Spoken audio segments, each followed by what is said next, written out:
Halo teman-teman, kembali lagi dengan saya Sunya Sabella, mahasiswa Universitas Negeri Malang, program studi Pendidikan Seni Tari dan Musik. Nah, di pertemuan kali ini Sonya membahas tentang konsep penularan seni dari mata kuliah Konsep Pendidikan Seni. Nah, sebelum masuk materi, di sini Sonya mau mengulik sedikit tentang apa sih pengertian dari konsep penularan seni itu.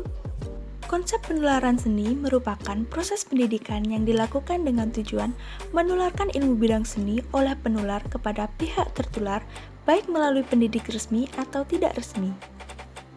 Dan terdapat 5 sistem yang berkonsep penularan seni, yaitu diantaranya sistem apprenticeship, sistem pewarisan, sistem akademik, sistem sanggar, dan sistem otodidak. Dalam setiap sistem memiliki komponen sebagai berikut, yaitu guru sebagai pihak penular atau orang yang memiliki keahlian dan memberikan pelajaran atau pengajaran. Siswa sebagai pihak tertular atau orang yang mempelajari seni dan dididik oleh guru. Materi merupakan bahan yang ditularkan oleh guru kepada siswa. Hasil akhir pembelajaran merupakan apa yang diharapkan dalam pembelajaran, yaitu pemahaman dan kemampuan berkesenian. Oke, kita lanjut ke pembahasan. Sistem apprenticeship. Dalam sistem ini, master atau ahli merupakan pihak penular atau guru. Dan master merupakan sebutan berdasarkan penganugerahan masyarakat karena menurut masyarakat, beliau sudah memiliki kualitas dan kemampuan seni yang luar biasa, sehingga layak disebut master. Dan seorang master juga memiliki motivasi untuk menyalurkan ilmunya kepada orang lain, terutama kepada calon seniman, tanpa ia merasa takut untuk tersaingi apabila seorang apprenticeship memiliki keahlian yang lebih dari yang ia miliki. Apprentice merupakan seorang siswa dalam sistem ini. Dalam pewayangan, sistem ini bisa disetarakan dengan nyantrik, yaitu di mana seorang cantrik atau disetarakan oleh apprentice, ia belajar kepada seorang begawan, pendeta dalam pewayangan yang disetarakan kepada master. Karena kekaguman cantrik kepada begawan, ia mempelajari kesenian dari begawan langsung. Materi yang didapat apprentice yaitu keahlian atau kemampuan bidang seni seorang master yang dilakukan melalui perintah atau petunjuk dari seorang master, dan seorang apprentice harus melakukannya dengan sukacita agar memiliki motivasi diri dan berpotensi kepatutan untuk melakukan sesuatu pekerjaan yang harus dilakukan itu. Hasil akhir yang dicapai yaitu apprentice memiliki kemampuan atau keahlian di bidang seni seperti yang dimiliki oleh master. Bahkan, apprentice dapat memiliki keahlian yang melebihi seorang master. Namun, hal itu tidak membuat master merasa tersaingi. Sistem pewarisan. Dalam sistem ini, orang tua atau keluarga yang masih punya hubungan darah dan memiliki keahlian dalam bidang seni sebagai gurunya, dan anak atau keluarga yang masih punya hubungan darah adalah siswanya. Jadi, tidak hanya orang tua kepada anak kandungnya saja, bisa saja dari keluarga yang masih punya hubungan darah, misalkan paman kepada keponakannya, kakek kepada cucunya. Jadi, dalam sistem pewarisan tidak hanya dari orang tua kepada anak kandung saja. Dan materi yang didapat yaitu pewarisan keahlian bidang seni secara turun-temurun yang dilakukan oleh orang tua atau keluarga yang biasanya dimulai dengan penyiapan mental. Setelah mental anak ini terbentuk, kemudian dilanjut dengan transfer ilmu atau keahlian dengan mengikuti apa yang dilakukan oleh orang tua atau keluarga. Misalkan, orang tua bermain musik, maka anak itu akan ikut-ikut bermain musik. Untuk hasil akhir yang diharapkan yaitu anak memiliki keahlian atau kemampuan di bidang seni seperti yang dimiliki orang tua atau keluarganya, dan ia menjadi generasi penerus kesenian di dalam keluarganya. Sistem akademik.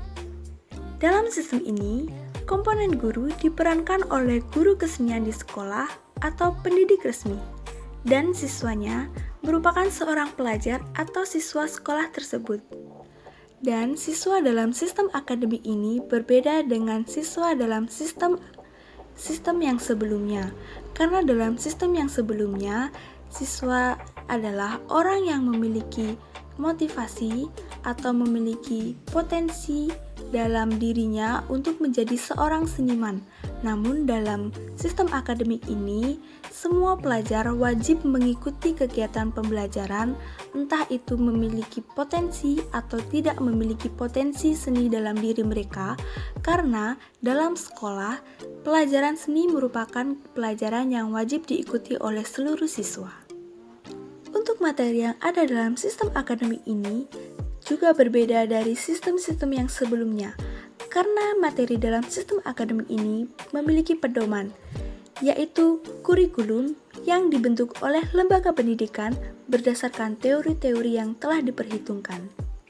Jadi berbeda dari sistem yang sebelumnya, materi yang didapat itu keahlian atau kemampuan asli dari seorang seniman yang diajarkan kepada peserta didiknya. Namun dalam sistem akademik, materi memiliki pedoman pada kurikulum. Jadi, guru tidak sembarangan mengajarkan ilmu seni kepada murid-muridnya.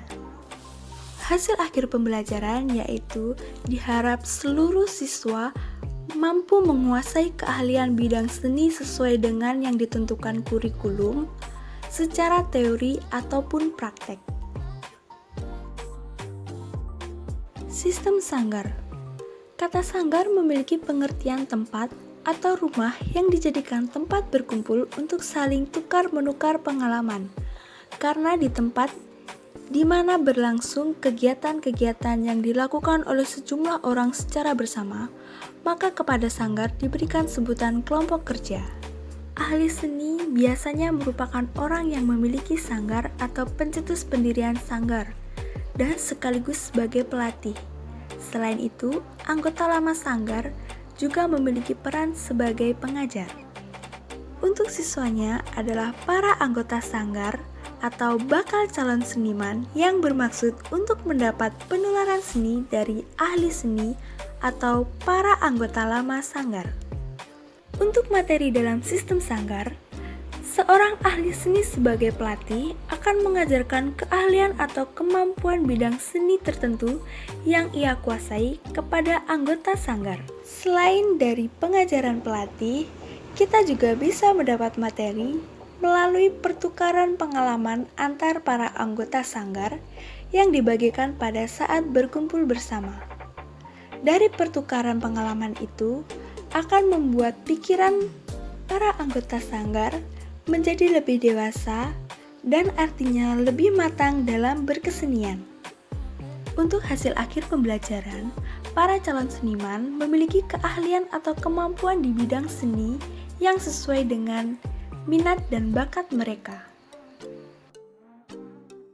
Kemudian yang terakhir ada sistem otodidak.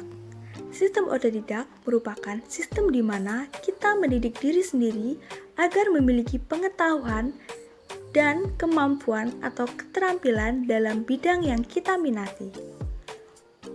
Karena kita mengajarkan diri sendiri, maka kita bisa menggunakan media seperti buku, video, internet, atau sumber belajar lainnya sebagai guru atau pengajar. Namun selain menggunakan media, ahli seni juga bisa kita gunakan sebagai guru atau pengajar kita. Namun dalam sistem otodidak, caranya berbeda. Ahli seni tidak mengajarkan ilmunya secara langsung kepada kita.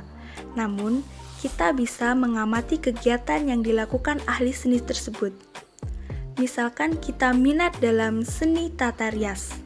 Kita bisa mengamati seorang ahli tata rias yang profesional dalam melakukan kegiatan perhiasan. Kita bisa melihat alat apa saja yang dibutuhkan, bagaimana cara pengaplikasiannya, dan apa fungsinya. Kita bisa mengetahui itu dengan mengamati kegiatan yang dilakukan ahli rias profesional tersebut.